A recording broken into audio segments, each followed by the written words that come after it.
Amigos, estamos en el libro de Marcos, en nuestra serie, y estamos en un lugar especial que es Jesús camino a la cruz. Ese afiche va a tener que cambiar porque ya no es solamente Jesús camino a la cruz, Jesús camino a Jerusalén, sino ya son los últimos días de Jesús vivo, de Jesús con sus discípulos, y le van a quitar la vida pronto. Entonces ya no solo es que Jesús está camino a la cruz en el sentido de que su vida iba encaminada a eso, sino que Jesús está camino a la cruz porque ya faltan muy pocos días, no semanas ni nada, muy pocos días. Lo que vamos a estar analizando estas semanas es ya antes de que Jesús diera su vida por nosotros. Entonces vamos a leer la escritura de nuevo y después vamos a orar. Marcos 11 del 20 al 25. Recuerden que si alguien quiere una Biblia, yo se la puedo regalar. Por la mañana, al pasar junto a la higuera, vieron que se había secado de raíz. Pedro, acordándose, le dijo a Jesús: Rabí, mira, se ha secado la higuera que maldijiste. Tengan fe en Dios, respondió Jesús. Les aseguro que si alguno le dice a este monte, quítate de ahí y tírate al mar, creyendo sin abrigar la menor duda de lo que dice, sucederá, lo obtendrá. Por eso les digo, crean que ya han recibido todo lo que estén pidiendo en oración y lo obtendrán.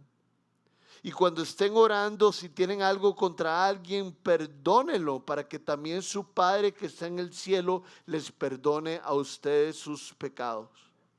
Vamos a orar.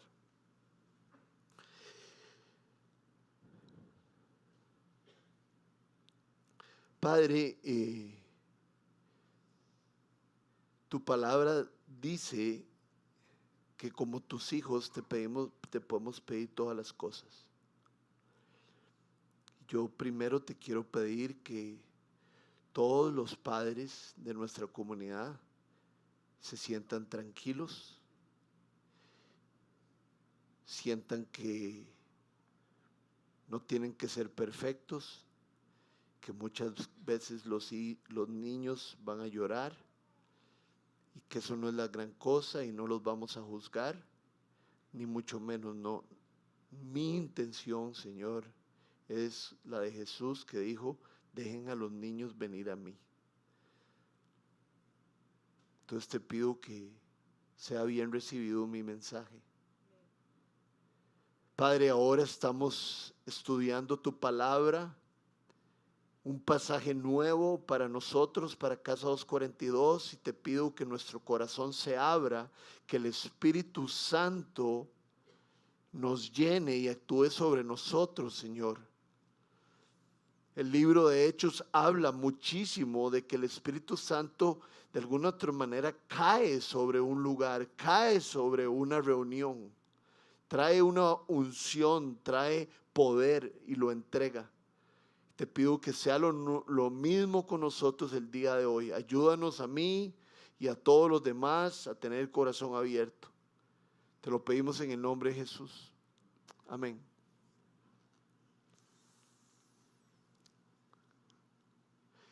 Como vimos en el versículo 20, se habla de la higuera de nuevo. No sé si recuerdan cuando Checho dio el sermón la semana pasada. Checho explicó que se estaba saltando una parte porque la parte de la higuera tenía relación con la parte de la higuera. Entonces él se fue adelante y ahora volvemos para estar en ese lugar. Esto nos muestra que Jesús, y tenemos que tenerlo claro, es la semana de la Pascua. Entonces, la mayoría de la gente o estaba en Jerusalén o iba a Jerusalén, acampaba o estaba en algún lugar, iba a Jerusalén todos los días. Y esto es lo que hace Jesús con sus discípulos. Si ponemos atención, el versículo 20 dice, por la mañana Jesús y sus discípulos iban a ir otra vez a Jerusalén. O sea, que era otra mañana. Entonces es importante saber esto porque ellos sabemos que van a Jerusalén porque se topan las mismas cosas que se habían topado la vez pasada y se topan a la higuera. La higuera que Jesús había dicho que no iba a volver a dar frutos. Y entonces Pedro le comenta a Jesús que la higuera está muerta, que sus raíces no funcionan. ¿Qué significa esto? Que Jesús había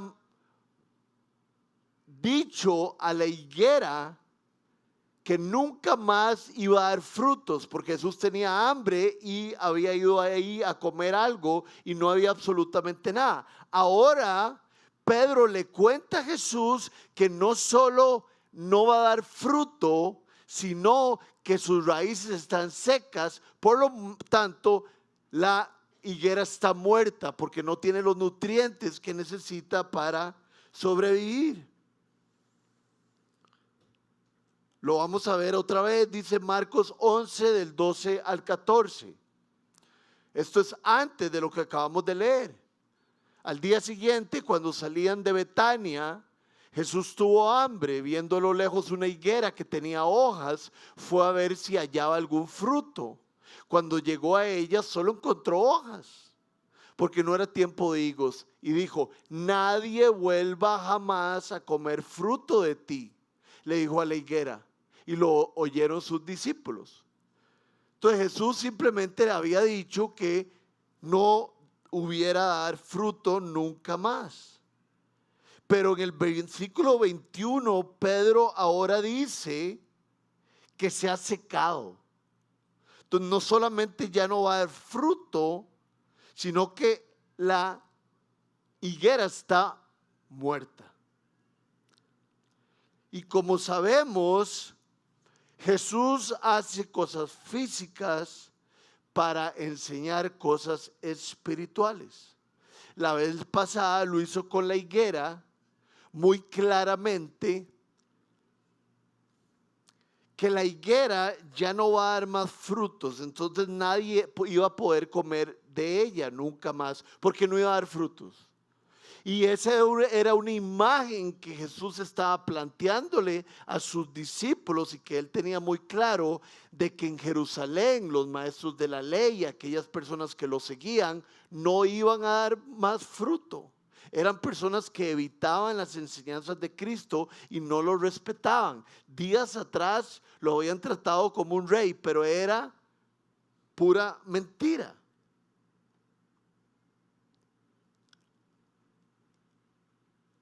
Entonces los maestros de la ley y los discípulos, de alguna manera, podemos decir que estaban muertos espiritualmente. Aquella persona que no tiene una relación personal con Jesús, que no lo trata como su Señor y como su Padre, como su Dios, está muerto espiritualmente. Si aquí habemos 200 personas, que deberíamos ser como unas 220 de lo que veo en el auditorio, deberíamos asegurarnos todos los que estamos aquí de que tenemos una relación personal con Jesús, de que tenemos raíces en Él. Como dice la Biblia, estamos en Cristo. Porque aquel que tiene una relación con Cristo será como un árbol plantado junto a la orilla del río que llevará sus raíces y dará fruto y sus hojas no se marchitarán.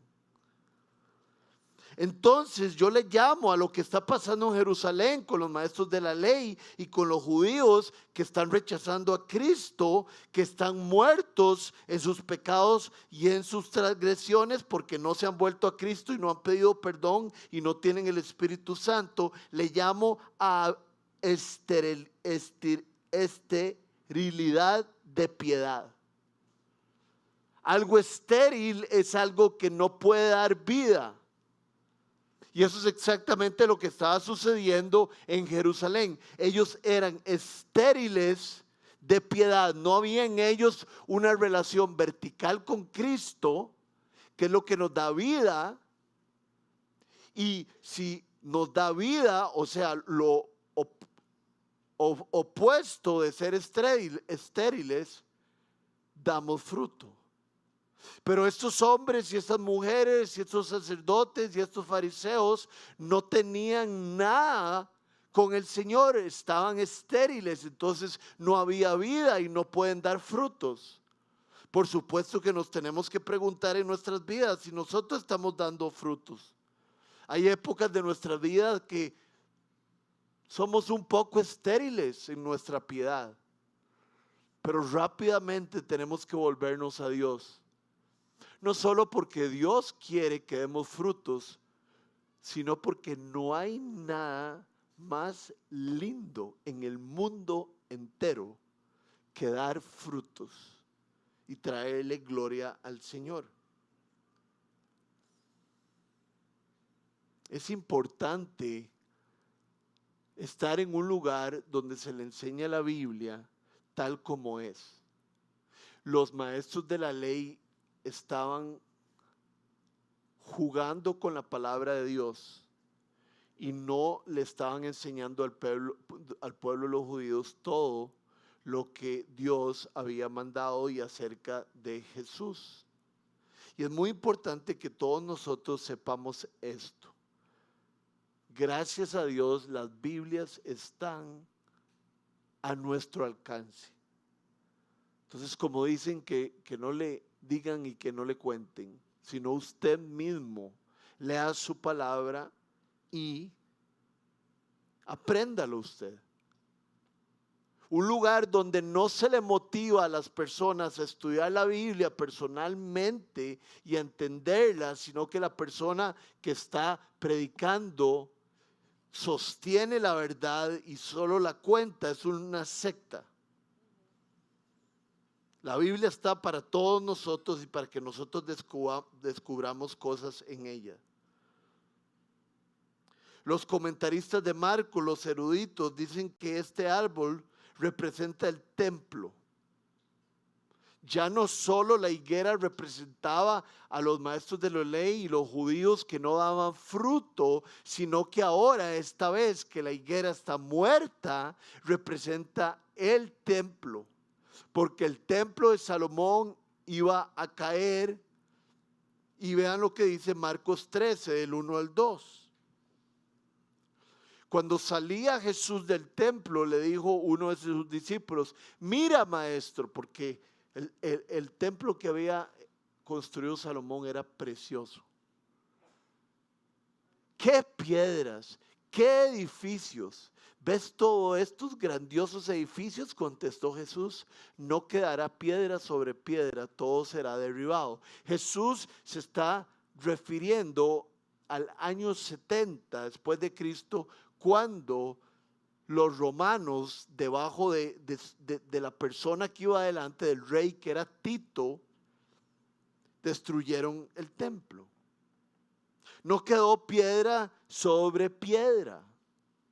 Entonces antes, perdón que lo repita tanto, pero es que es importante. Antes la higuera era no dar fruto, pero seguiría viva.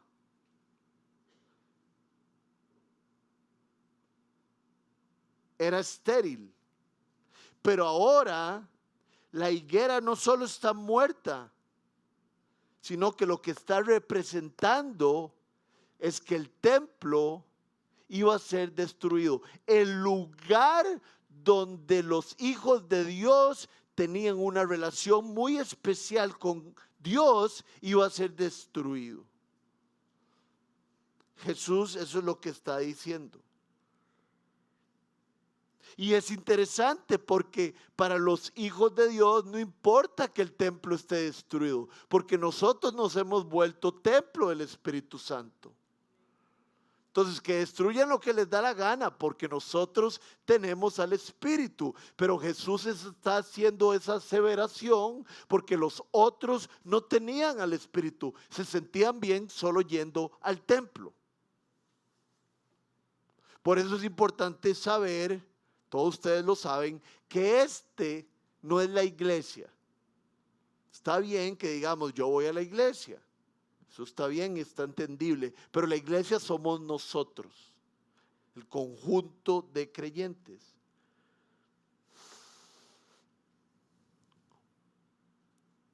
Si la higuera no tiene raíces, está muerta.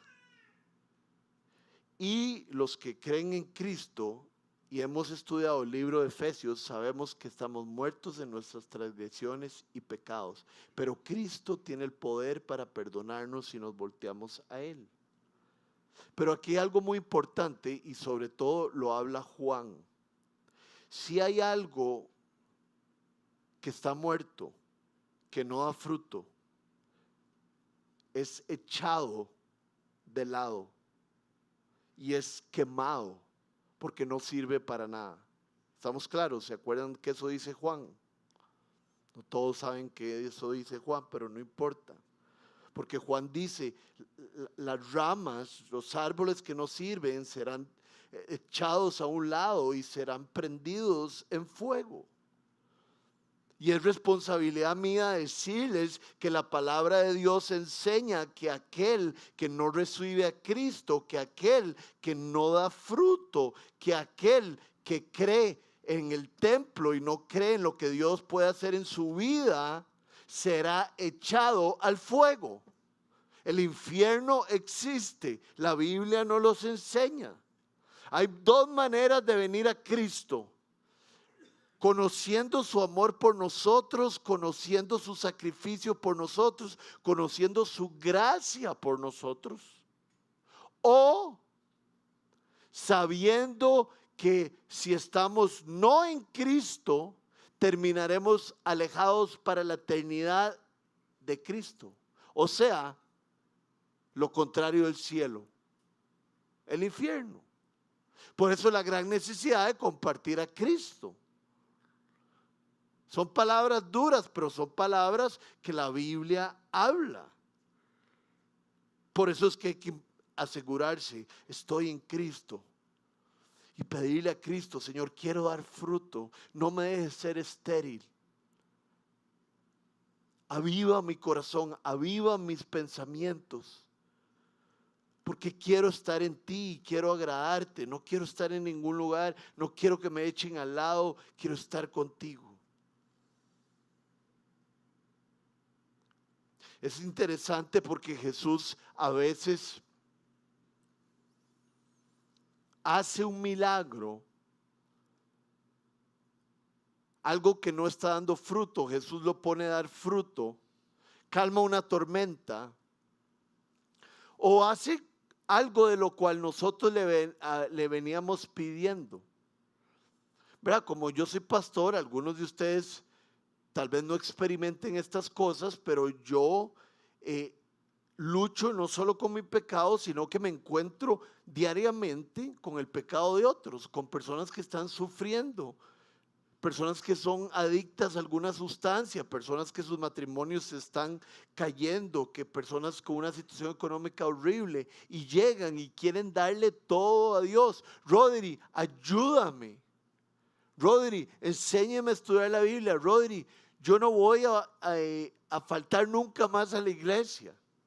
Y resulta que Dios les da lo que ellos necesitan, y una vez que Dios les da lo que ellos necesitan, no vuelven al Señor. Pero el Señor no permitirá que ellos no pasen por el examen. Entonces, si Dios lo está probando a usted y usted se quiere hacer el loco, y le quiero contar que en algún momento va a tener que pasar por ahí, porque Dios a los que ama disciplina.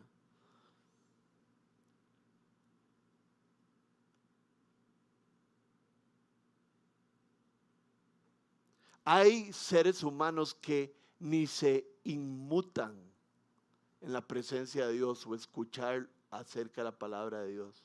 De hecho, hoy el pasaje que me tocó estudiar en mi devocional, ahora me di cuenta que Patiño le tocó el mismo, es en Romanos 1, del 17 al 25. Muy importante que lo lean porque habla de que la creación es tan espléndida y tan grande y tan majestuosa que no hay nadie que pueda decir que no existe un Dios. ¿Quién va a ser la luna? ¿Quién va a ser el sol? ¿Quién va a ser el resplandor? Ya no me acuerdo cómo era, ¿verdad? El sol pega en la luna y la luna echa la luz. Creo que así era.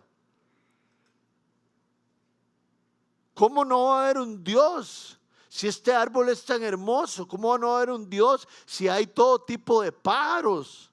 ¿Quién los creó? ¿Quién me puso a mí no sé dónde está el hígado, pero digamos que está aquí? ¿Quién me puso un hígado? ¿Quién me puso un corazón? ¿Quién me puso 5 dedos?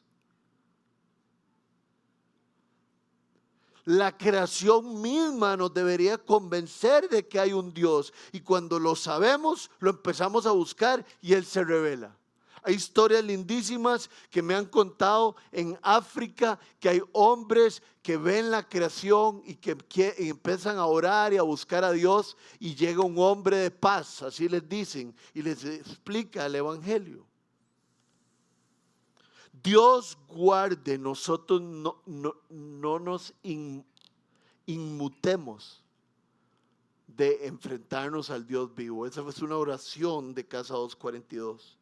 Que siempre sea especial, que nunca nos acostumbremos a su presencia, que no vivamos por fe, no vivamos por vista, sino por fe. Y en Gálatas 5, del 1 al 7, hay información que se converge un poco con esto, y lo vamos a leer, Gálatas 5, del 1 al 7. Sí que está arriba, pero es que quiero empezar a no ver para arriba. Queremos comprar algo que esté allá, una pantalla para uno leer allá y no tener que hacer aquí. Entonces el que tiene una buena pantalla, por favor tráigala. Gálatas 5, el 1 al 7. Cristo nos libertó para que vivamos en libertad. Pon atención a todas las palabras. Cristo nos libertó para que vivamos en libertad. ¿Cómo nos libertó? En la cruz nos justificó, perdonó nuestros pecados. Por lo tanto, manténganse firmes y no se sometan nuevamente al yugo de esclavitud.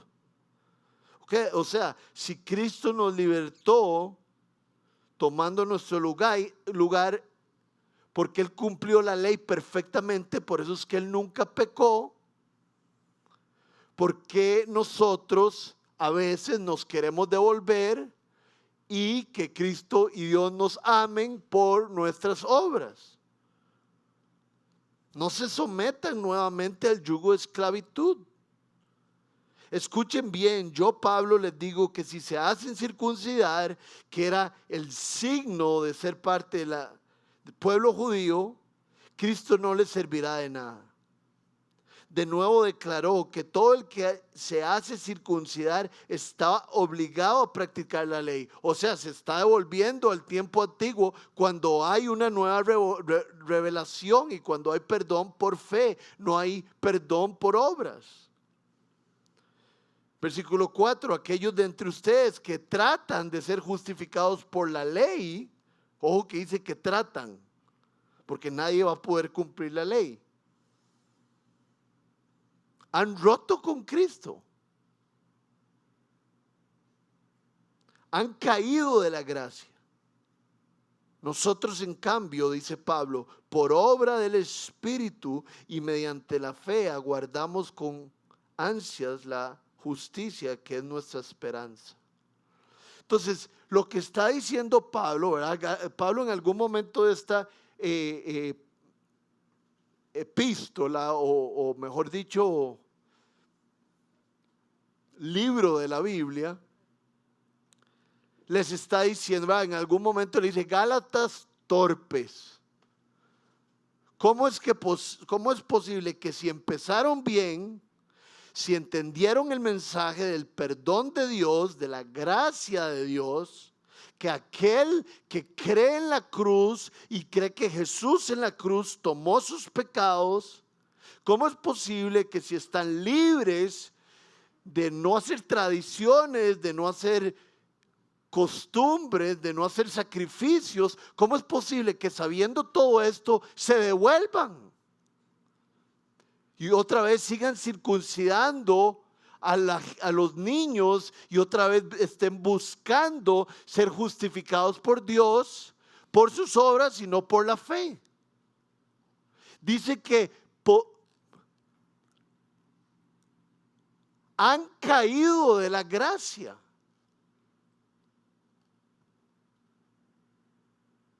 Pero Cristo es nuestra justificación, entonces ¿para qué preocuparnos por eso? El que tiene a Cristo debe estar tranquilo y debe saber que tiene su salvación completa y segura.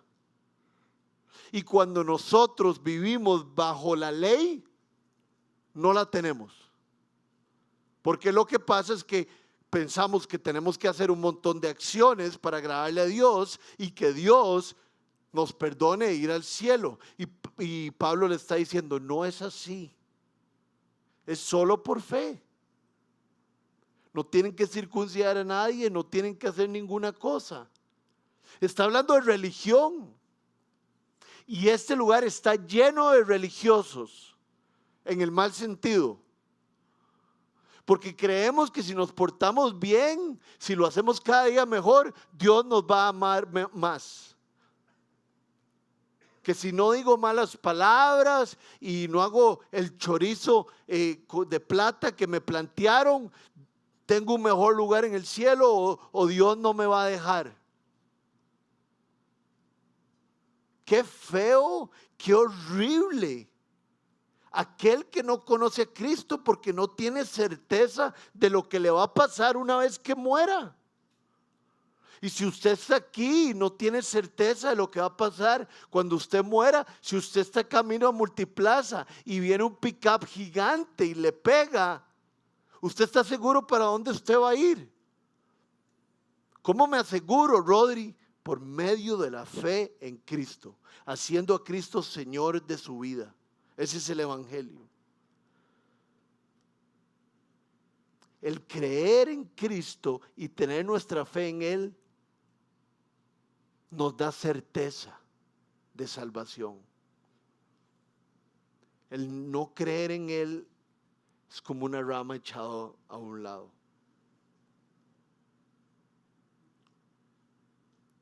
Créanme que esto es difícil, porque yo a veces yo les puedo dar mi testimonio de que a veces la religiosidad quiere meterse en mi corazón y en mi vida. Pero tenemos que recordar que Cristo nos justificó. Esa palabra es muy importante, justificación. Se las voy a explicar con un ejemplo. Ayer mi hija tenía un desorden en la sala, estaba jugando con un montón de cosas. Y Lucía y mi hija dijo, papi, mami dice que vaya al cuarto y que no sé qué. Yo le dije, tranquila, mi amor, quédese jugando aquí y después hace lo que tiene que decir al cuarto. Entonces Luciana se la topó y le dijo, Ela, te dije que ordenaras todas las cosas. Y entonces yo tuve que meterme en la conversación y decir, no, es que yo le dije que no importaba, que podía quedarse jugando. Yo estoy justificando a mi hija. ¿Me entienden? Le estoy dando razones a mi esposa por no castigar o tratar de cierta manera a ella. Porque ella ha sido justificada porque yo le di permiso. Ya no puede ser juzgada porque su padre intervino. Porque su padre le había dicho lo que podía hacer. Y nosotros podemos ser justificados porque Cristo es quien nos justifica. El Padre es quien nos perdona. Y ella no hizo nada. para ser justificada. Yo por amor le dije, sigue jugando con los juguetes. Entonces ninguno de ustedes ni yo tenemos que hacer obras para ser justificados. Solo se necesita tener a Cristo como Señor y Salvador. No seamos religiosos. Ayer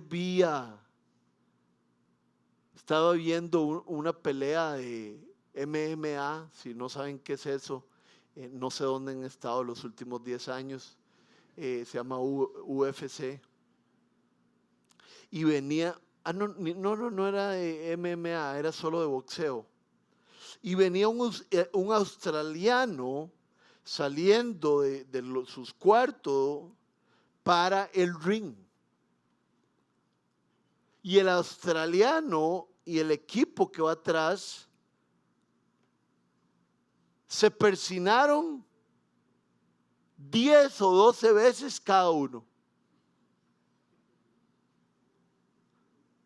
Imagínense, ahí llevo 2, ahí llevo 3 y se veía en la cámara. ¡Qué religiosidad! Si me persino todo va a salir bien. Y si me persino 17 veces todavía mejor, porque Dios va a protegerme en la pelea. Dios lo puede proteger en la pelea porque Dios lo ama, si esa es la voluntad de Dios, si no quiere que usted aprenda algo. Pero somos tan religiosos, hacemos tantas cosas que no nos tocan. Dice, Cristo nos libertó para que vivamos en libertad. Por lo tanto, manténganse firmes y no se sometan nuevamente al yugo de esclavitud. Si usted ha hecho algo que no le agrada a Dios, pase delante de Dios, arrepiéntase y dígale, Padre, perdón. No se tiene que tirar de rodillas, tal vez quiera hacerlo usted para su bien y para su tranquilidad, pero Él no nos exige nada.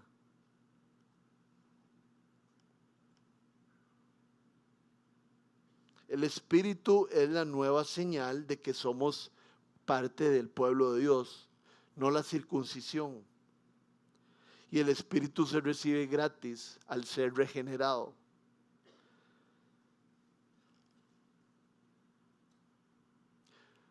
Yo les ruego que se acerquen a Cristo. Acérquense a Cristo. Acerquémonos a Cristo como si no hubiera mañana. Que Cristo sea la perla preciosa, que Cristo sea lo que nosotros perseguimos. Acérquense, acerquémonos a Cristo. No paremos de buscarlo, no paremos de involucrarlo en nuestras vidas. Acérquense. Y ahora llegamos al versículo 22. Jesús viene hablando de la higuera, de que ya nos da fruto y Pablo hace un cambio abrupto de tema. Vamos al versículo, a los versículos, al pasaje y vean cómo lo cambia. Él dice, por la mañana vieron a la higuera, estaba muerta, era una muestra de lo que iba a pasar con los judíos. Y de repente Jesús en el 22 dice, tengan fe en Dios. Respondió Jesús, les aseguro que si alguno le dice a este monte, quítate de ahí, tírate al mar, creyendo sin abrigar la menor duda de lo que dice, sucederá, lo obtendrá. Por eso les digo, crean que ya han recibido todo lo que están pidiendo en oración y lo obtendrán. Y cuando estén orando, si tienen algo contra alguien, perdónenlo para que también su Padre que está en el cielo les perdone a ustedes. De repente está hablando sobre esto y Pablo hace un cambio abrupto y empieza a hablar de fe, empieza a hablar de oración y empieza a hablar de ¿qué más?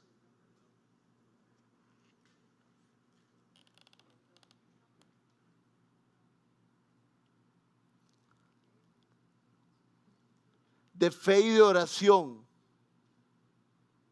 Y ahorita encuentro el tercer punto.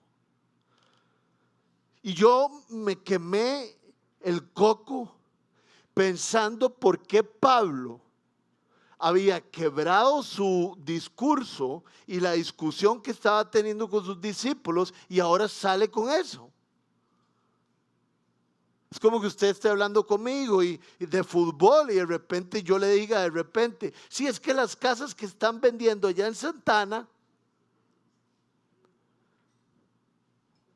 pero es que Jesús hizo eso, empezó a hablar de la fe, empezó a hablar, ya me acordé del tercer punto, empezó a hablar del perdón y empezó a hablar de la oración.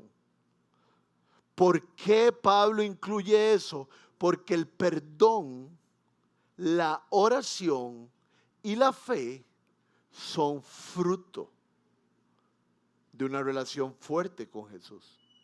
Alguien que no tiene raíces, no puede perdonar, no tiene fe y no puede orar bien. Vieron que Pablo se la juega y no comete tantos errores. Sigo diciendo Pablo y es Jesús. Pero es que es Pablo el que escribe. Pucha, pero ya debería irme a la casa yo. Es que estábamos en Gálatas y ahora me quedé con Gálatas. Hay paralelos en la Biblia. En los 3 primeros evangelios se dice a veces lo mismo. No necesariamente en el mismo lugar, en el mismo capítulo, pero sí se hace eso. Vean lo que dice Mateo 21:21 acerca de este tema. Acerca de este tema de la fe y de trasladar montañas.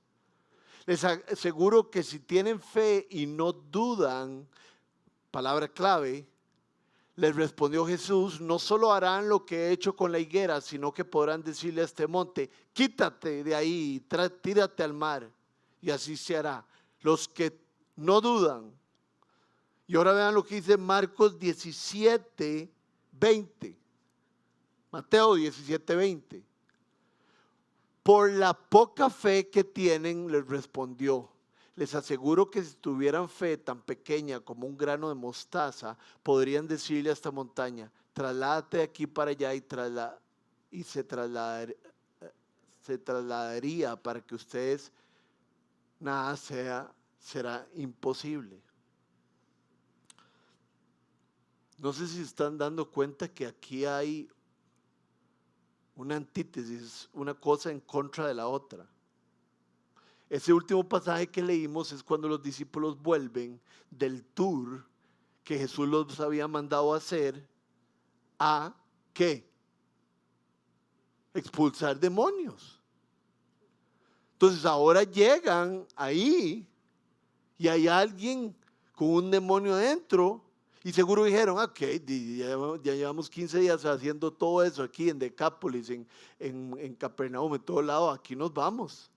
Y no pudieron sacarle el demonio. Entonces, después de todo, Jesús les dice, hombres de poca fe, se van ahí y Jesús les dice, ese demonio ustedes no lo quitaron porque tienen poca fe. Pero después leemos que la fe es como un grano de mostaza, es algo demasiado pequeño. Entonces, ¿cómo es el asunto? Marcos dice que la fe, con un poco de fe, como la semilla, podemos hacer grandes cosas. Pero Jesús dice que se necesita gran fe para expulsar ese demonio. Y la diferencia es el que no duda. Por supuesto que Jesús está hablando de una manera proverbial. Está haciendo una alegoría. Es cierto que Elías oró para que no lloviera por muchos años. Y así fue. Es cierto que Elías oró y se vino la lluvia otra vez. Yo les he contado la historia mía que teníamos que pasar en una lancha a Isla Amas y empezamos a orar para que no bajara, para que la marea no bajara, para que pudieran pasar todos los barcos, y la marea no bajó. Pero Jesús no está diciendo necesariamente que estos hombres iban a trasladar una montaña al otro. Lo que está hablando es de la fe. Y está hablando de que con un poquito de fe, como una semilla de mostaza, se va a lograr un montón de cosas. Pero con una fe que no está fundada en la verdad, que duda, no se va a poder hacer nada.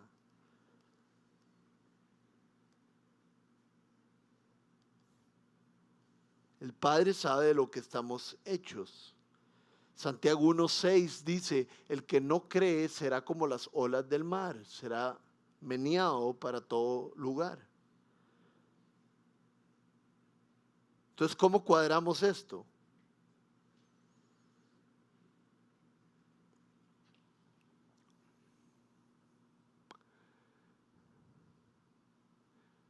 ¿No se acuerdan qué lindo cuando le dicen a Jesús: Señor, creo, pero ayúdame a creer? Entonces, si yo tengo una fe pequeñita, pero no dudo que Jesús, Dios, Espíritu Santo pueda hacer algo, tendré éxito, se logrará. Pero yo tengo una fe grande, digamos, pero si hay duda, somos como las olas del mar que van a ser meneadas de un lado hacia otro. Entonces, ¿dónde está la diferencia? No pudimos sacar este demonio, pero sí sucedió algo más pequeño. La diferencia está en la duda. ¿Y cómo es eso? ¿Cómo es orar y recibir la oración? Yo no sé, ¿verdad? Por supuesto. Pero lo que sí es importante, que nos quita la duda, es ver hacia atrás y ver todo lo que Cristo ha hecho en nuestras vidas.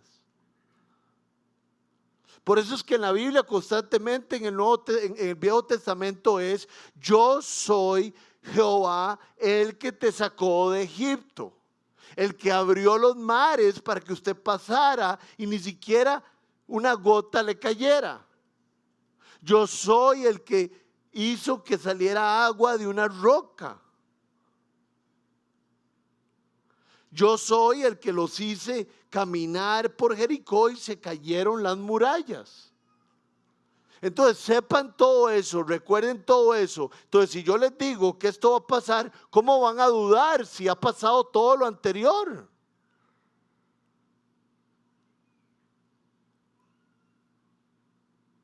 Ayer estaba orando por una persona que la ha visto muy difícil en los últimos 2 o 3 años, al borde del filo de la navaja económicamente.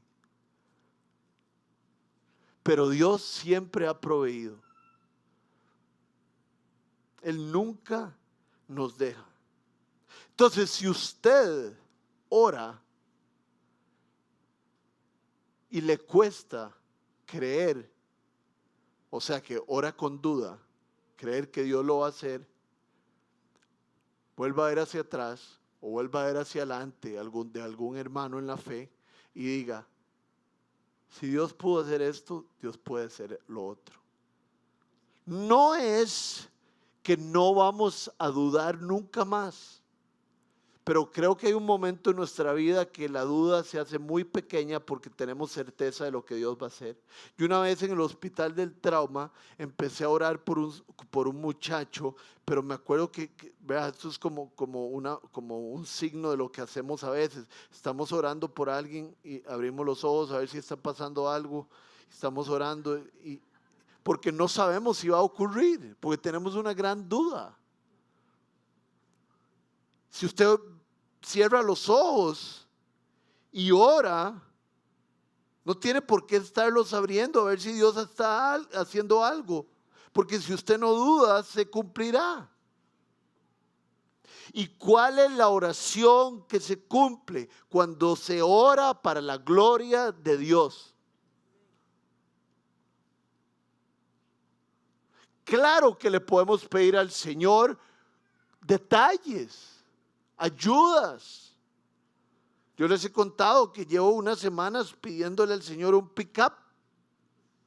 Yo sé que es una tontera. Y como es una tontera y es algo material, yo sé que Dios me va a contestar o dentro de un mes o dentro de 25 años. Y eso no me importa. Pero si usted se quiere comprar una casa y realmente en su corazón su idea es comprar una casa con una buena sala para tener estudios de Biblia, realmente eso es su corazón, que ahí sea un lugar donde se reúna la gente a glorificar a Dios. Yo creo que a Dios le va a gustar mucho ese plan. Posiblemente responda a la oración. ¿Me explico un poco lo que estoy tratando de decir? Son cosas difíciles porque no son determinantes, no son que siempre suceden igual. Pero cuando usted ora para la gloria de Dios es diferente. ¿Cómo está orando usted? Señor, que se haga esta venta, Señor, que se haga esta venta, porque quiero irme a Europa con mi esposa, por favor, que se haga esta venta. Puede ser que Dios se lo dé porque Dios lo ama mucho, pero Dios será como... Si yo fuera Dios, perdón, el Señor, si esto no se puede hacer. Si yo fuera Dios y me están pidiendo eso, yo diría, usted quiere ir a Europa, pero no ha visto que hay un fondo en misiones en la iglesia. Este hombre quiere irse a Europa, pero no ha visto a la gente que está en los túneles. No, en los túneles no, así sí, en los túneles, así se dice, ¿verdad? Donde están los venezolanos. Entonces, tal vez no es no ir a Europa, pero tal vez es tener claro qué es lo más importante. Y no dudar de que Dios puede hacer algo increíble.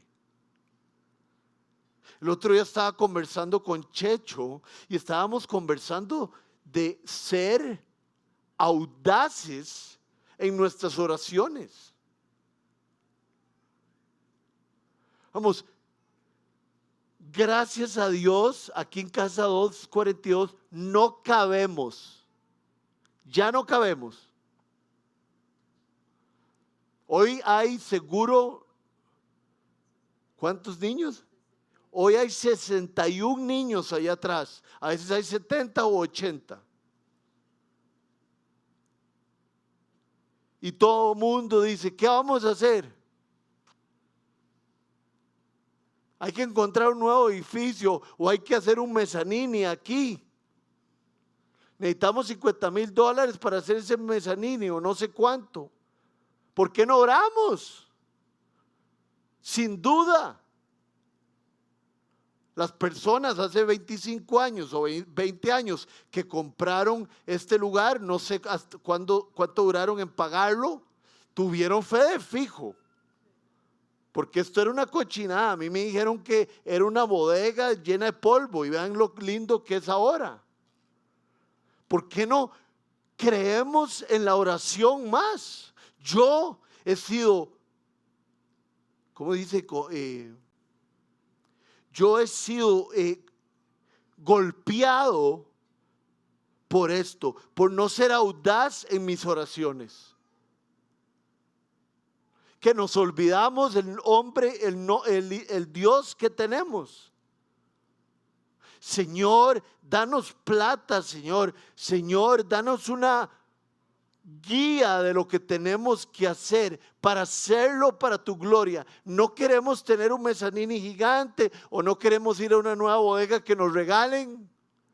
sino que lo que queremos es que haya más chiquillos que puedan jugar más tranquilos, y queremos que la gente esté más cómoda en el salón y que la gente venga aquí y vuelva a ver y diga, aquí sí hay campo, y no se vayan porque parece que no hay campo. Señor, ayúdanos con eso para la gloria tuya. Creo que va a ser muy especial para Dios. Vea lo que dice Lucas 7, del 1 al 10. Ya les dije, ya saben por qué orar, ¿verdad? Cuando terminó de hablar al pueblo, Jesús entró en Capernaum. Había allí un centurión cuyo siervo, a quien él estimaba mucho, estaba enfermo, a punto de morir. Como oyó hablar de Jesús, el centurión mandó a unos dirigentes de los judíos a pedirle que fuera a sanar a su siervo. Cuando llegaron ante Jesús, le rogaron con insistencia: este hombre merece que le concedas lo que te pide. Aprecia tanto nuestra nación que nos ha construido una sinagoga. Porque era romano, era un centurión, estaba a cargo de una legión. Así que Jesús fue con ellos. No estaba lejos de la casa. O sea, Jesús estaba caminando hacia la casa cuando el centurión mandó unos amigos a decirle: Señor, no te tomes tanta molestia, pues no merezco que entres bajo mi techo. Por eso ni siquiera me atreví a presentarme ante ti. Va en la humildad. Pero con una sola palabra que digas, quedará sano mi siervo. Y Jesús dice: nunca he visto una fe como esta. O sea que este hombre no dudaba de que Cristo podía sanar a el enfermo. Inclusive no dudaba que lo podía hacer de camino, sin llegar a la casa. Entonces yo digo: Rodrigo, ¿es así tu fe? Hay veces el sábado, yo hago el sermón el martes, todo el día, y después le voy añadiendo y voy repasándolo durante la semana, y el sábado le entro con todo y me lo trato no de aprender, pero entenderlo muy bien, y a veces creo que me paso y es por puro nervio,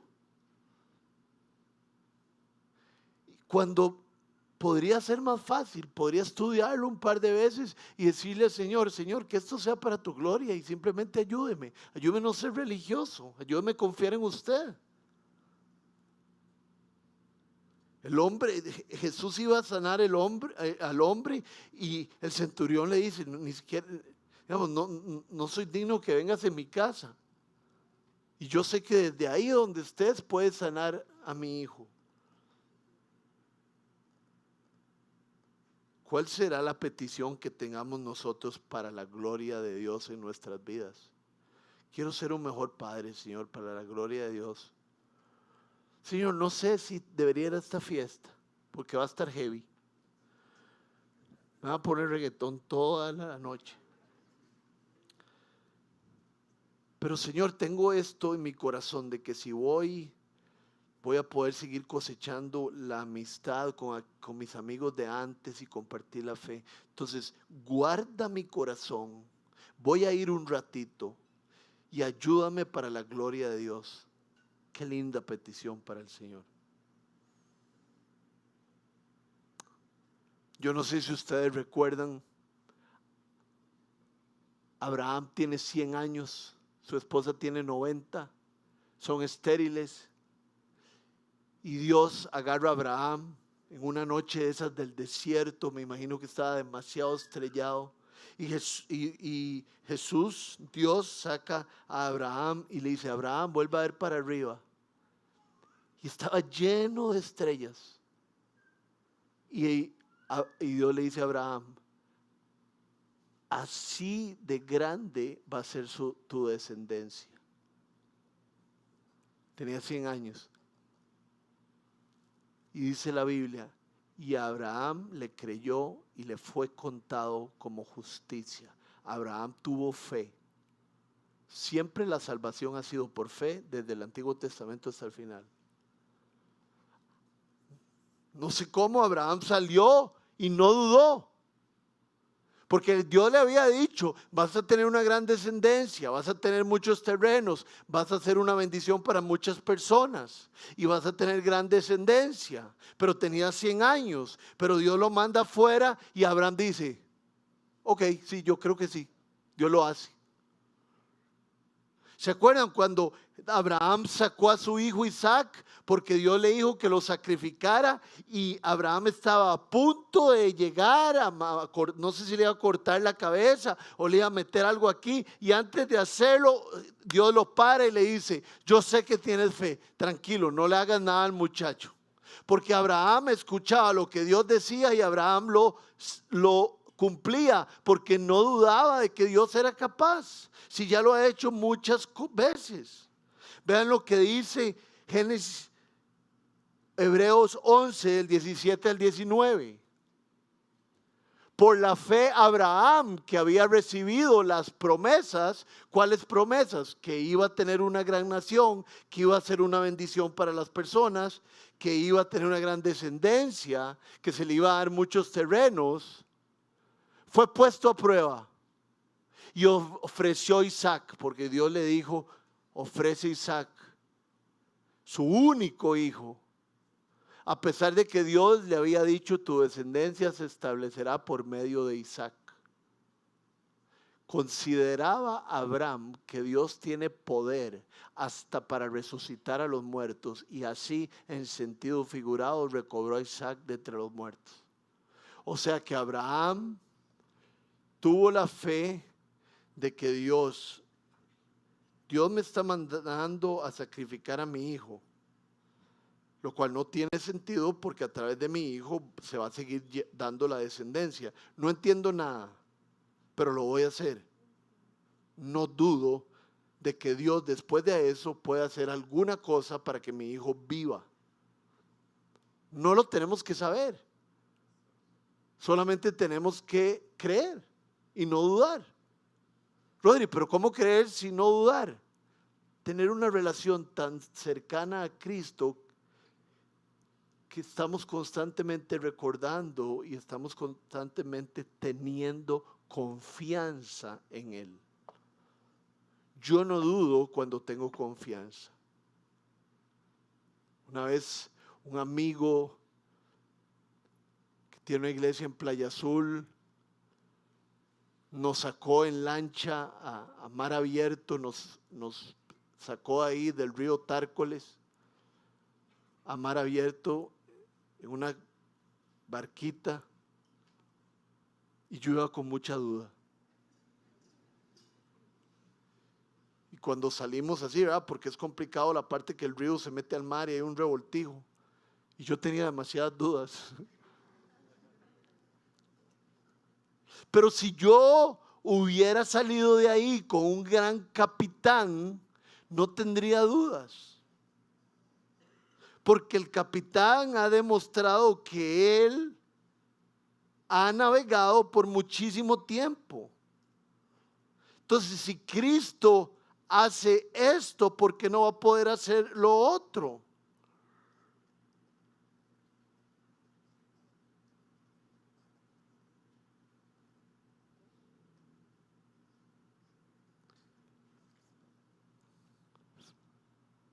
Fe,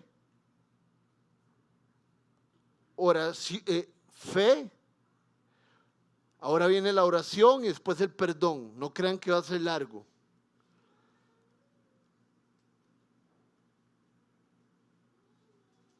Para tener fe hay que tener cuidado y hay que ser piadoso y hay que perdonar. Como dice el 25, cuando estén orando, si tienen alguien contra alguien, perdónenlo para que también su Padre que está en el cielo les perdone a ustedes. Vean lo que dice Pedro en 1 Pedro 3:7. De igual manera, ustedes esposos sean comprensivos en su vida conyugal, tratando cada uno a su esposa con respeto, ya que como mujer es más delicada. Aquí tenemos que poner atención, ¿verdad? Y ambos son herederos del grato don de la vida. Así nada estorbará sus oraciones. O sea que Pedro está diciendo que nuestras oraciones pueden ser estorbadas. ¿Y cómo pueden ser estorbadas? Dice el texto que pueden ser estorbadas. ¿Por qué? Por falta de perdón. El texto que me encanta. El hombre va para dar un sacrificio y Dios le dice, no el sacrificio, primero la unión. Primero el perdón. El perdón es la cama del evangelio. Porque Cristo nos perdonó a nosotros, entonces nosotros deberíamos perdonar a los demás. El perdón es la gracia. ¿Cómo no vamos a perdonar si Cristo nos ha perdonado siendo nosotros una calidad de pachucos y malas personas egoístas? Padre nuestro que estás en el cielo, santificado sea tu nombre, venga a nosotros tu reino, hágase tu voluntad en la tierra como en el cielo. ¿Qué sigue? Y después, perdona nuestras ofensas. Porque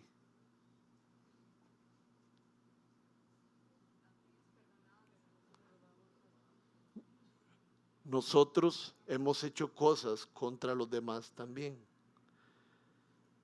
Perdona mis ofensas así como yo perdono al que me ofende. Yo no sé quién tiene que perdonar usted, pueden ser 25 personas o no, pero Dios lo manda a perdonar. Ayer salí a comer con un gringo que venía de visita aquí y me dijo que había hecho algo hace 25 años y que que no le gustó y que no era bueno. Hace 25 años le mandó un correo a esta persona y esta persona no lo perdonó. La Biblia dice estar bien con todos hasta que de ti dependa.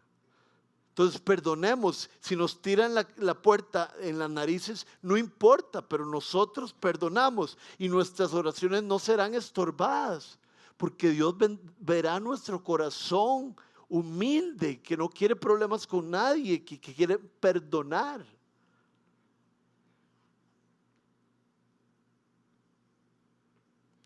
Nuestras oraciones no serán interrumpidas.